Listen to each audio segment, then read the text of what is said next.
core players listed as safety, Scales, Malone, Dixon, Gargan. You have any idea, free safety, Rover, any of those guys? Are they? No. Throw them in the deep end and see who swims. We'll figure it out. Can you talk about some of them a little bit? Dargan, unbelievable competitor, great basketball player. The more you keep hearing about him every night, Nick tells me he scored 36 last night, scored 25 this night. Big kid, kind of quiet, very serious, all of 6'1", physical, tough, hard-nosed football player. We're really excited about getting him. Scales, a kid out of North Carolina that just was in our camp, is an unbelievable competitor. Always wanted to cover the best receiver. Will really compete.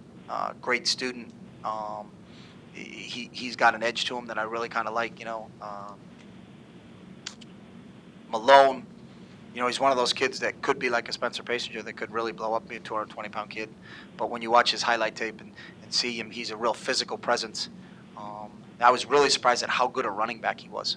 When you watch his highlight tapes. And I did not see his running back highlights because I think Coach Pelham was hiding those from us because he thought maybe we'd recruit him as a running back. But, really a physical presence.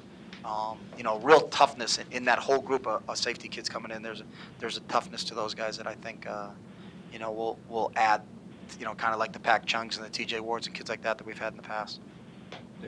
Dixon, same thing. Dixon played linebacker on his high school team because that's where the need was. But, Isaac's 5'11", 200 pounds. He can really run, and he arrives in bad humor when he gets towards ball carriers. So all four of those guys, bring a real physical presence that, in the likes of Pat and TJ and some of those other great safeties that we had here in the past. So, we'll figure that out when they get here. We've done some things, with moving safeties to corners and corners to safeties, depending on the depth. And I'll defer to John and Nick when we get those guys in here. But I know we got some really good athletes that are going to be able to play on the back end for us. And we were forced to play some really young kids this year just because of injuries, losing Willie and TJ for most of the season and Walt. So those guys will really add to our athleticism back there.